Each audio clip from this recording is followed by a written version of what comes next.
Hola, muy buenas tardes. Les damos la bienvenida a la presentación de la revista Historias número 108. En esta ocasión nos acompañan Omar Isaac Dávila González, asistente de la revista Historias, Ramón Velázquez Guzmán, también asistente de la revista Historias, y la doctora Rebeca Monroy Nasser. A continuación les voy a leer una pequeña semblanza de cada uno para darles la palabra. Omar es pasante de la licenciatura en Historia de la Escuela Nacional de Antropología e Historia del Instituto Nacional de Antropología e Historia. Desde 2015 ayuda con entusiasmo en la edición de la revista Historias que publica la Dirección de Estudios Históricos de Lina. Además, es un asiduo lector de la revista Historias y de libros sobre historia, así como se muestra en las reseñas que ha escrito en las revistas Cuicuilco, Revista de Ciencias Antropológicas, Contemporánea e Historias. Ramón Velázquez es pasante de la licenciatura en Historia por parte de la Facultad de Estudios Superiores Acatlán de la UNAM, asistente del Consejo Editorial de la revista Historias y desde 2017 a la fecha ha sido integrante del Seminario de Lengua Náhuatl impartido por los doctores Rafael Tena, Carmen Herrera Mesa y Rodrigo Martínez Barax en la Dirección de Etnohistoria de Lina. La doctora Rebeca Monroy es doctora en Historia del Arte por la Facultad de Filosofía y Letras de la UNAM. Es profesora investigadora de la Dirección de Estudios Históricos de Lina y miembro del Sistema Nacional de Investigadores Nivel 3. Es autora de 10 libros, entre ellos María Teresa de Landa, Una Miss que no vio el universo, editado por el INA en 2018, y Con el deseo en la piel, un episodio de fotografía documental a fines del siglo XX, editado por la UAM Xochimilco. Además, es coordinadora de los seminarios La mirada documental y El sabor de la imagen, directora de la revista Historias y ha sido acreedora a los premios Biblos, otorgado por el Centro Libanés en 2017, Premio Cuarto Oscuro, Cámara de Plata, julio 2017, y Premio Clementina Díaz y de Obando, otorgado por el INER en 2019.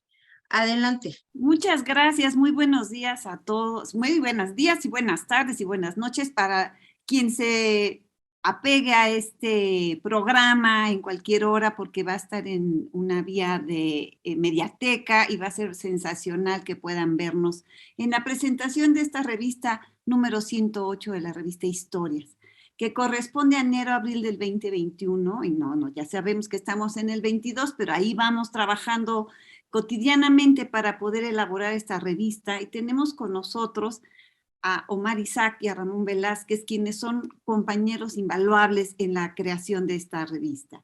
Entonces quisiera darle la palabra a Omar Isaac para que nos haga la entrada libre de este ejemplar y que nos platique un poco de su contenido. Gracias, Omar. Hola, doctora y Ramón, y a todos los que nos están viendo. Bueno, les platico que en este número 108 de historias se cuentan con dos textos de entrada libre. Bueno, la importancia de entrada libre es que ya tiene 93 números publicándose desde que empezó Historias, entonces ya tiene una muy larga vida. Y en este número 108 se presentan dos textos. Uno que escribió el antropólogo Henry B. Nicholson sobre la colección que hay de documentos etnográficos relacionados a Mesoamérica en la Biblioteca Nacional de Francia, donde en el texto describen cuáles son los documentos, por lo regular, bueno, la mayoría son códices, de la colección de Aubon Goupil. Y en el texto te va narrando cómo es que este coleccionista Aubon y Goupil se hicieron de los documentos mesoamericanos en el siglo XVII y cómo es que llegan a la Biblioteca Nacional Francesa. Muy rico el texto, informativo, hasta detectivesco. Y el otro texto de entrada libre es un texto de el historiador británico Benedict Anderson, que es muy conocido por un libro que se llama Comunidades Imaginadas y por sus temas sobre el nacionalismo, sobre estudios asiáticos. Y en este texto que presenta la revista 108, que es sobre la globalización y sus desencantos. Nos va presentando de manera muy breve cómo la globalización se ha vivido en el siglo XX, en esta época actual, donde se relacionan con cuestiones de todavía nacionalismos, como en el caso de Rusia y la guerra que ahorita está en Ucrania. Muy importantes textos para acercarnos a la historia, al oficio de la historia, y que invita al lector a que los lea.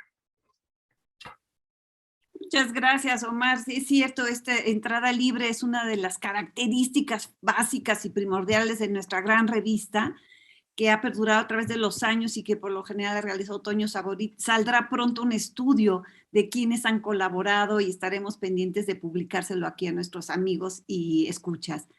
Quisiera Sí, doctor. ahora que nuestro querido Ramón nos presente ya la sección de ensayos. En este caso vamos a contar con 4 ensayos que constituyen la revista y quisiéramos ver, Ramón, si nos puedes presentar el de Guillermo Correa Lonche. Claro que sí, buenas tardes. Antes que nada, primero, muchas gracias por la invitación a la Coordinación Nacional de Difusión para esta presentación en la 33 Feria del Libro de Antropología e Historia. Para mí es un lujo y un honor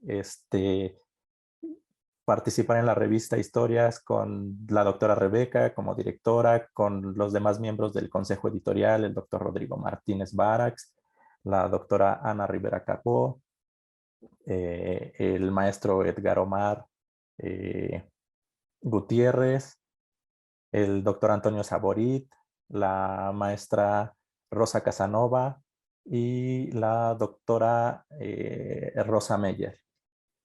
Y antes de presentar los ensayos que me corresponden, me gustaría también decir que Historias está cumpliendo 40 años justamente en septiembre de 1982 salió el primer número y pues ha sido todo un trabajo enorme para todos los que han participado dentro de la revista, desde sus primeros directores hasta la actual directora, mantener esa calidad que tiene tanto en los ensayos y en el demás contenido que presenta la revista. A mí me tocó platicarles sobre 2 artículos que se relacionan de manera fortuita. El primero es de Guillermo Correa Lonche, el símbolo fundacional de Tenochtitlan en la tradición de la Crónica X. Este artículo es muy interesante, nos hablas acerca de el símbolo de el águila y la serpiente como emblema nacional, pero en lo que en 1945 Robert Barlow bautizó como la Crónica X, que se supone que es un manuscrito perdido del cual se basan principalmente 5 obras: la Historia de las Indias de la Nueva España, de Fray Diego Durán; la Crónica Mexicana de Hernando Alvarado Tezosomoc; el Códice Tobar; el Códice Ramírez; y la Historia Natural y Moral de las Indias, de Joseph de Acosta. Si uno lee estas obras, se dará cuenta que tienen muchas similitudes. Hay muchos párrafos. La mayoría del contenido se repite literalmente en todas las obras. Entonces, al hacer este estudio Barlow, él piensa que existió una obra que los autores que escribieron estas obras en el cual se basaron. El maestro Guillermo Correa hace un trabajo excepcional al revisar estas obras, estas 5 obras principales para la escritura de este artículo, y basándose sobre todo en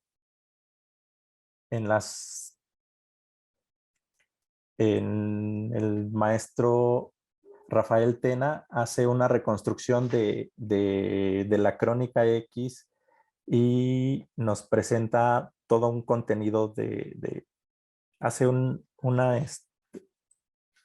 nos presenta todo una síntesis, unas conclusiones a las que llega de cuál él cree que es el,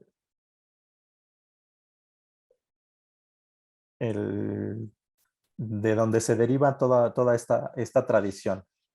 Porque, bueno, no les voy a platicar las conclusiones a las que llega porque lo que necesitamos, lo que estamos invitando ahora es a que lean y consulten la revista, y solo les puedo comentar que es un gran texto, que está muy bien estructurado, que tiene muy buenas hipótesis y llega a unas conclusiones este, por todas la bibliografía, por todas las obras a las que consultó el autor.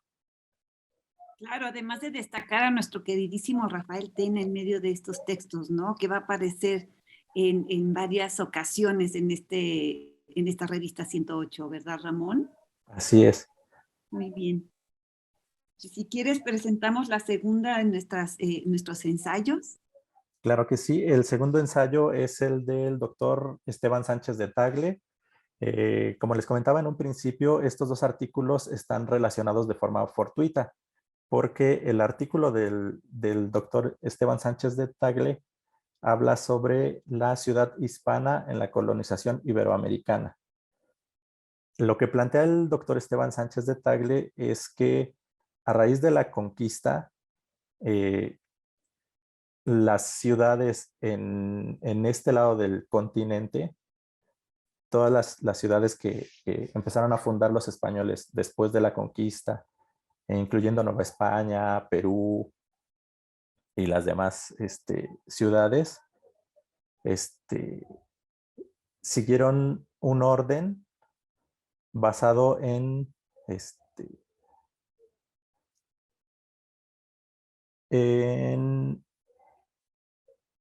las... Raza hispana, ¿no?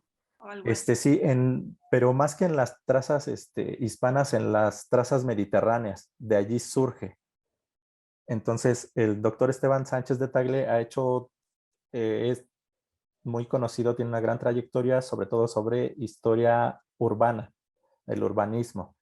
Nos plantea la importancia que tiene la fundación de las ciudades y sobre todo de la Ciudad de México a raíz de la conquista por parte de los españoles, porque nos dice que la ciudad es el punto de partida de la colonización y la constitución del orden a que dio lugar han tenido tan vigorosa raigambre que nutre la organización del territorio hasta nuestros días. Entonces, lo que hicieron los conquistadores fue trasladar esa idea de ciudad, esa forma de repartición en forma de damero, lo trasladaron a las ciudades del nuevo continente y comenzaron a expandirse, tanto en la forma, con una plaza central, y de ahí partir hacia los lados, hacia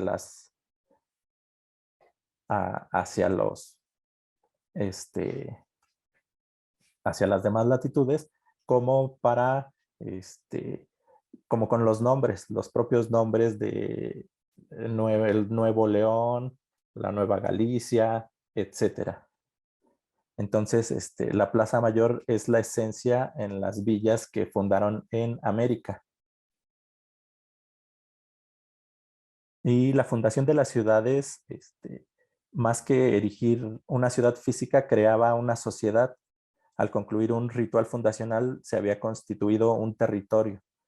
Entonces, la importancia de este artículo es que nos habla sobre todo de cómo fue ese camino que fueron llevando los conquistadores para crear, para formar un territorio teniendo en cuenta las bases que ellos ya traían, pero también al llegar a estos territorios se mezcló mucho con las ideas, con la forma en la que se construían las ciudades aquí. Bueno, muchas gracias. No, y además, Ramón, muchas gracias por la lectura acuciosa, pero es de uno de nuestros más queridos colegas y director de la revista por años. Entonces nos ha dado mucho gusto que nos mandara este artículo sensacional de sus investigaciones tan acuciosas de Esteban Sánchez de Tagle, ¿no? Entonces me gustaría ver si, Omarcito, ¿nos quieres platicar un poco del ensayo que nos mandó Ana Rivera Carbó y que es especialista en estos temas y que, bueno, tú te has dedicado también en gran medida al análisis de este periodo, entonces nos gustaría saber cómo ves y cómo te acercaste a este artículo. Claro que sí, doctora, aunque quisiera abrir un breve paréntesis, porque igual que Ramón, estoy agradecido con usted, con todos los miembros del Consejo Editorial, que me han dado la conciencia de la importancia de lo que es publicar una revista como historias y más aquí en México y a nivel internacional. Y una de las cualidades que tienen las revistas es que promueve que muchos autores publiquen artículos que después se puedan ver reflejado en libros. Y lo que nos agrada mucho de este número 108 es que del artículo que comentó Ramón sobre Guillermo Correa, es un artículo que puede dar entrada para que invita a lectoras y lectores a leer el propio libro del autor Guillermo, que se llama El águila y la serpiente, el problema del origen prehispánico del escudo nacional mexicano. Y lo cual en este artículo que también comenta Ramón, pues ese problema del escudo se presenta en la narrativa de la Crónica X. Ahora sí, ya cerrando el paréntesis, sobre el artículo de la doctora Ana Rivera, que es sobre Lázaro Cárdenas, sobre la Segunda Guerra Cristera. Bueno, yo quisiera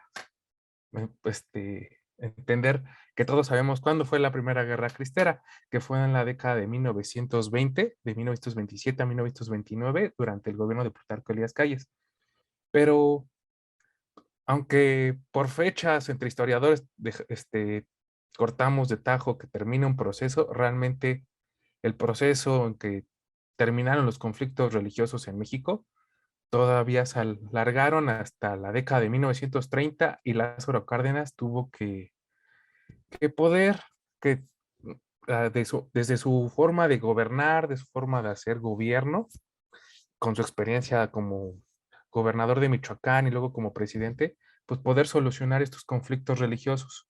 Y la doctora Ana Rivera nos describe con correspondencias del archivo histórico del Centro de Estudios de la Revolución Mexicana Lázaro Cárdenas, que está en Michoacán, con bibliografía básica como Alicia Olivera Sedano, Jan Meyer, Ricardo Pérez Monfort, la biografía de Ricardo Pérez Monfort, también la biografía de Cuauhtémoc Cárdenas y otras bibliografías muy famosas hacia el Cárdenas, muchos artículos sobre Lázaro Cárdenas. Entonces, con toda esa bibliografía, la doctora Ana Rivera nos va explicando cómo Lázaro Cárdenas se apega a la Constitución de 1917 y privilegia más la negociación con las partes involucradas que mandar al ejército. Y eso es algo muy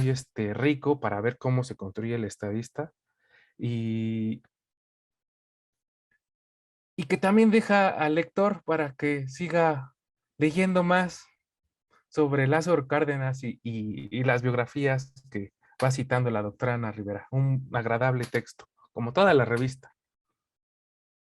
Y pues yo sí quisiera comentar que es un ejemplar maravilloso.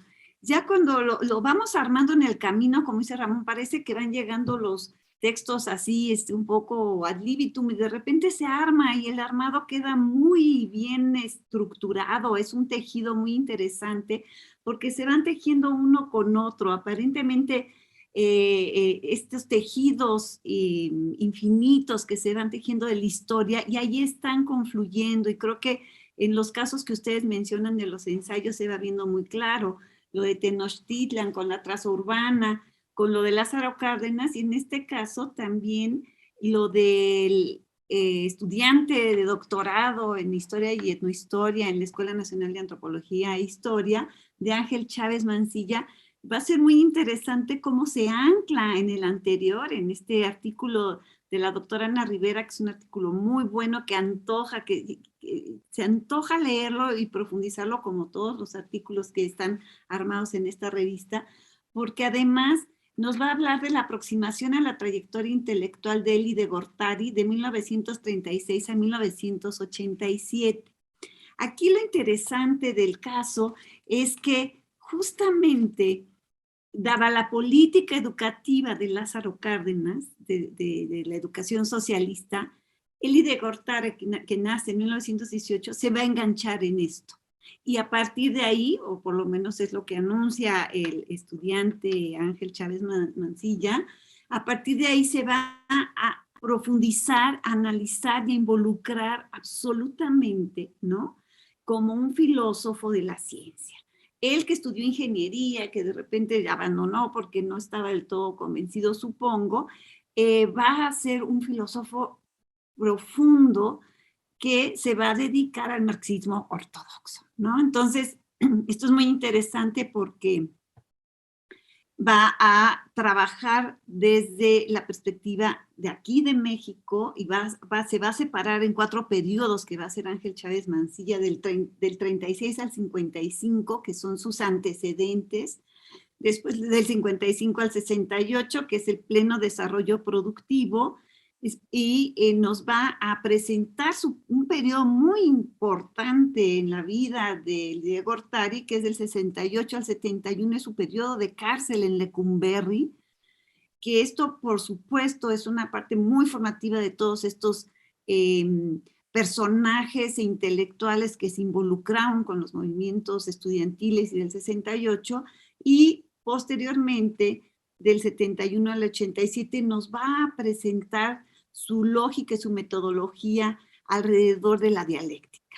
Entonces, muy interesante la biografía, que es una parte de su tesis de licenciatura, pero que ha profundizado más y que ha presentado en otros foros, y a raíz de las críticas que se le hicieron, él fue mejorando el ensayo para que tuviera unos rasgos mucho más claros, y vamos a ver cómo también su parte de matemático va a funcionar para esta lógica dialéctica que va a desarrollar.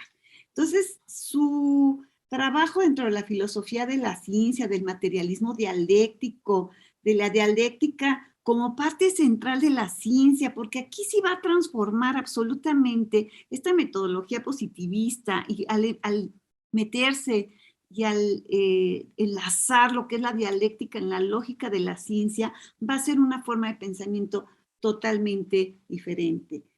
Nos presenta a su alumno, que es Adolfo Sánchez Vázquez, que es uno de los más importantes exponentes en la Facultad de Filosofía y Letras del marxismo vinculado al arte, que nos formó a varios de nosotros que leímos ahí con Sánchez Vázquez, muchos de sus ensayos y de sus trabajos.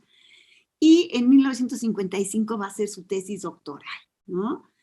Va a generar un seminario de los problemas científicos y filosóficos que dura 10 años, que además va a involucrar a muchos de los personajes que están en la palestra de la ciencia y la filosofía y de la vanguardia política en ese momento.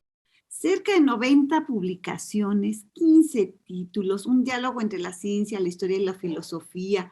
Aparece en el seminario Wenceslao Roses, Jesús Silva Herzog, su colaboración en Cuadernos Americanos. Entonces, todo esto, cómo fue formativo para él y cómo fue generando para la creación de su libro de la lógica dialéctica, ¿no?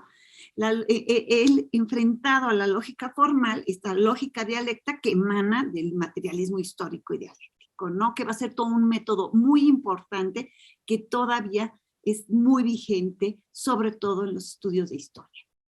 Entonces va a presentar también su trabajo sobre la ciencia en la historia de México, sus trabajos del periodo de la cárcel, y para 1980 va a tener 5 libros de lógica. Va a haber otro que es muy interesante, que se llama Sobre el lenguaje y sexualidad, el silabario de palabrejas, ¿no? Que me parece que es un diccionario que deberíamos de revisar todos por el lenguaje procaz, que de los pelados, dice él, que sería muy interesante analizar y revisar, ¿no? Porque proviene de toda una cepa muy profunda de nuestro lenguaje. Y bueno, también están los pliegues ocultos de la sociedad, que es otra parte de su lógica dialéctica y que queda en la palestra todas estas lecturas tan importantes de Elie de Gortari, que fue uno de los fundadores de la filosofía y la historia y la ciencia. Entonces creo que este artículo nos da una gran idea de quién es Elie de Gortari. Y quisiera presentarles el trabajo que realizó nuestro querido Arturo Ávila Cano, que ahora es el director de la revista Alquimia. Desgraciadamente, ahora que falleció nuestro colega y compañero de la Dirección de Estudios Históricos, José Antonio Rodríguez, él queda al frente de la revista, ¿no? Bueno, ya tenía tiempo que no estaba José Antonio, pero en un ajuste de la dirección y la presencia ahí importante del SINAFO, bueno, Arturo Ávila Cano, que es un estudiante de Historia del Arte, que hizo un muy interesante tesis doctoral sobre Marco Antonio Cruz y la ceguera, nos va a acercar este trabajo que se encontró justo cuando él estaba realizando el análisis de los 100 años del Universal, el Diario de México. Y se encuentra con todo un planteamiento en 1920-21 alrededor de la India Bonita. Es un concurso que va a salir en esta reivindicación de lo mexicano que tenemos en los años 20, hace un siglo, ¿no? Y entonces este concurso, que se va a convertir en 2 concursos, es parte de los que nos va a presentar nuestro querido Arturo Ávila Cano. Va a ser Viviana Uribe la ganadora del concurso, y yo recuerdo que en algún momento Rosa Casanova escribió en Alquimia también, y esto nos permite difundir todas nuestras revistas maravillosas que tenemos en el INA, ¿no? Que somos muy creativos y tenemos elementos que van cruzando la historia visual y la historia documental, y en este caso Rosa Casanova genera algunos antecedentes en la revista Alquimia, Arturo encuentra este material y lo que va a hacer es aportarnos un contexto de cómo se desarrolla la India Bonita, quiénes son las que están con posibilidades de serlo, los fotógrafos se van a los pueblos a tomar las imágenes de estas Indias Bonitas y luego se hace un concurso también de fotografía. Entonces son 2 concursos en paralelo que nos va a comentar Arturo, y muy interesantes porque finalmente también nos va a acercar una serie de textos de la época publicados por 3 miradas diferentes, que es la Reina Mab, de la que no se sabe bien a bien el apodo, a quién corresponde, que sería muy interesante si alguien de nuestro público tiene idea y nos puede quitar la telaraña y ya poder presentar el personaje, que le hace una entrevista a la India Bonita, de Fernando Ramírez Aguilar, o mejor conocido como Jacobo Dale Vuelta, que es un periodista de primera línea en estos años, y un texto de Manuel Gamio, que es de los que están haciendo esta promoción de la mirada hacia el indio, ¿no? El indio vivo, retomando que luego Franz Boas va a tener otra mirada antropológica y que se está promoviendo la recuperación del indio vivo y no del indio muerto como se hizo en el Porfiriato, y por eso este concurso es tan importante. La portada que ya les presentaremos aquí es justamente Viviana Uribe, trabajada a color como lo hacían en el Universal Ilustrado. Y se presentan en el interior 3 fotos más realizadas por otros fotógrafos, Ismael Rodríguez, y podemos dar cuenta de esas miradas de época, cómo se veía el indigenismo, cómo veían a las indígenas. Yo recuerdo que en algún lado comentaban que parte del concurso, que no es una cosa Dicha así es la cabellera negra, pero también el largo de la trenza, ¿no? Para cómo atestiguar y testificar que era realmente indígena. Entonces tienen varios parámetros que me parecen un poco, bueno, difíciles ahora de entender, pero en la época eran lo que normaba. Y bueno, es de allá de la región de Tehuacán, de Puebla, ella, y es una joven muy sencilla, y a través de la lectura que vamos a hacer de estas entrevistas, vamos a ver cómo ella no le gusta lo social, no le gusta estar rodeada de gente, no le gustan las entrevistas, ¿no? Y es muy interesante porque es la voz de ella traducida en palabras de los periodistas. Entonces creo que vale la pena entrar en este cartón y cosa vista. Y vamos a tener algunas otras reseñas. La reseña de Gabriela Izagirre, de un libro de Fernando Aguayo, de fotógrafos extranjeros y mujeres mexicanas del siglo XIX, que va a dar una referencia muy talentosa. Esta investigadora proviene de Aguascalientes y nos hizo llegar su reseña. De Graciela Flores, del libro de Elisa Speckman. Graciela también con un doctorado en historia, y nos va a hablar de la tela del juicio penal, de la opinión pública, de los jurados célebres, y creo que es una reseña muy adecuada a este gran libro que ha realizado Elisa Speckman, que vale la pena leer y trabajar. De Rosa Casanova, de las letras de Rosa Casanova, nuestra querida colaboradora en el Consejo Editorial, también vamos a tener la reseña de un libro maravilloso de Esther Acevedo, que es Desde qué mirada vieron los franceses a México. Un libro trabajado con pletórico de grabados maravillosos que provienen de fuentes francesas, trabajado con una fotografía excepcional, y que vale la pena también acercarse a su lectura, a su consulta, a mirarlo, y creo que son libros, todos ellos los reseñados, que dan una claridad sobre lo que está pasando en cada uno de ellos. De Grecia Jurado Azuara vamos a tener Cómo romper con los mitos de la historia.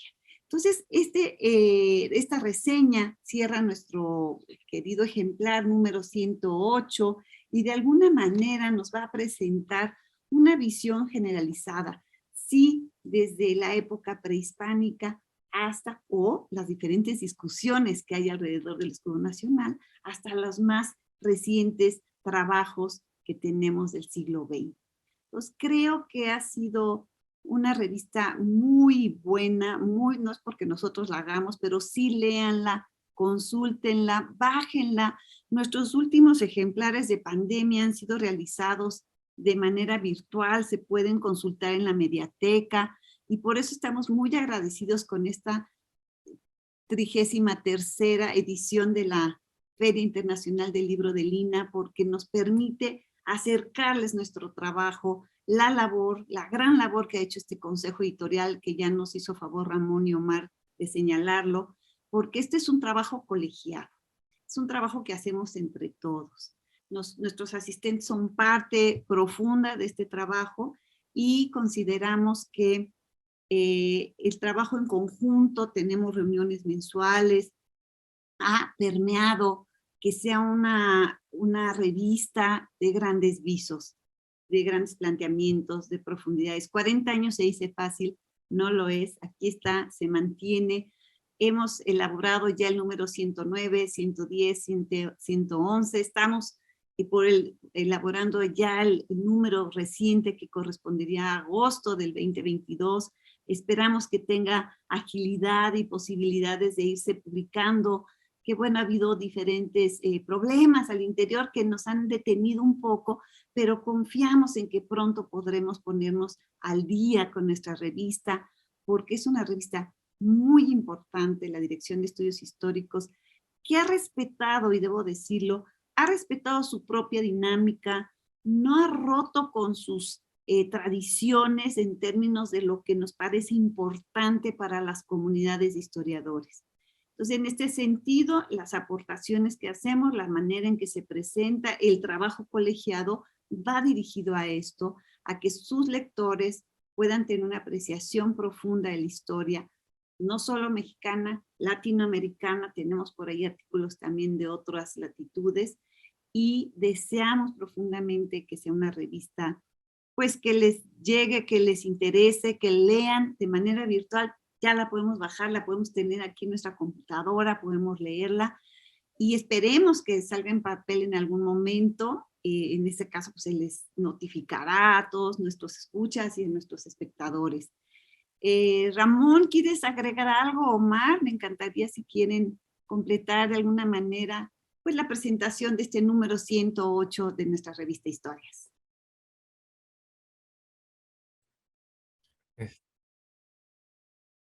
Bueno, también quisiera comentar que las bondades de que la revista ya sea virtual es que pueden leerla completa, pueden leer el artículo que ustedes deseen, o la reseña, o algún texto de la entrada libre, o como en este caso el cartón, que el- lo que los documentos que se rescatan sobre la India Bonita, pues es lo que decidimos en el consejo editorial ponerlo como portada y que luce muy bien.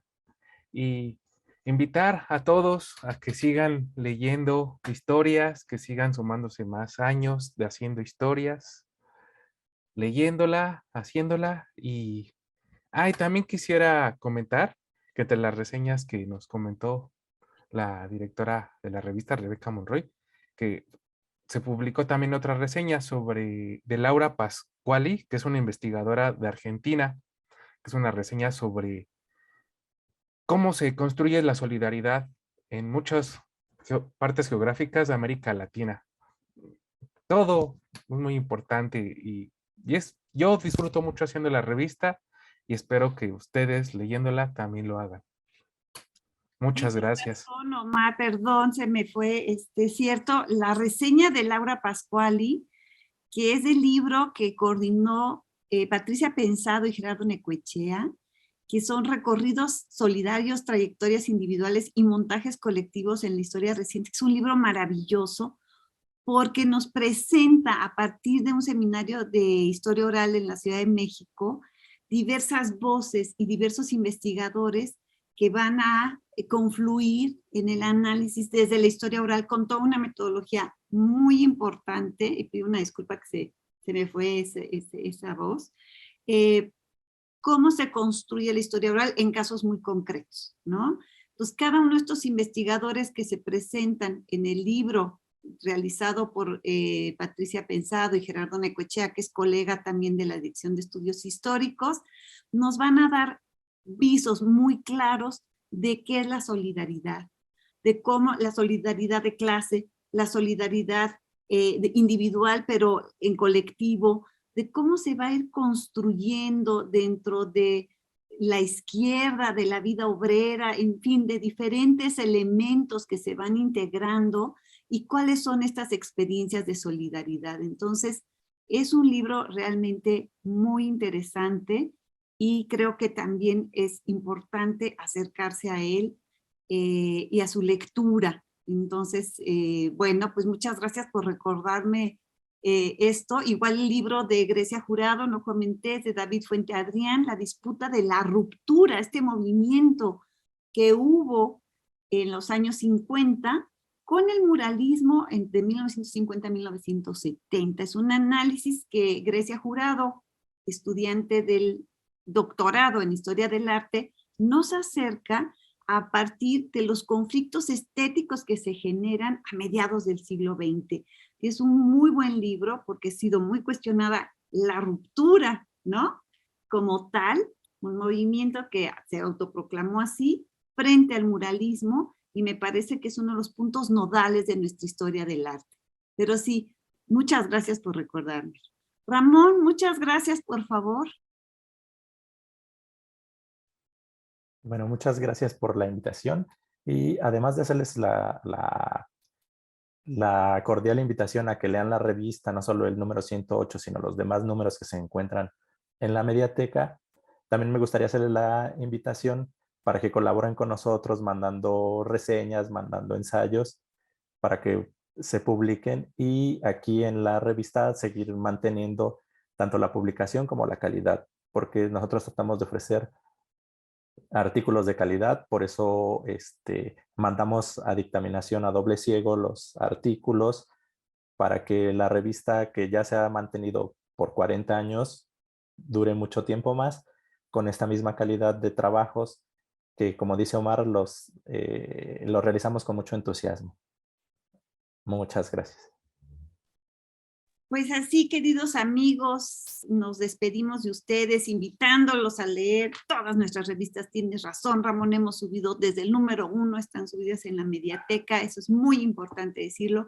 Y ahora los interiores a color, que también es algo que ganamos, que se ven las fotos a color en el interior y se recupera y se ve otra historia maravillosa de las fotografías. Entonces, invitándolos a todos para que estén con nosotros, nos lean, nos hagan llegar sus artículos, sus reseñas, sus cartones y cosas vistas, sus andamios. Estamos aquí en la mejor disponibilidad. Nos gusta este trabajo, lo disfrutamos mucho y esperemos que ustedes también lo puedan disfrutar. Pues muchas gracias, buenas tardes, buenos días, buenas noches, en donde estemos. Gracias a ustedes, Ramón Velázquez, por acompañarme. Omar Isaac Dávila, gracias por su compañía eterna. Vivo agradecida del trabajo que realizamos en esta maravillosa revista Historias. Buenas tardes.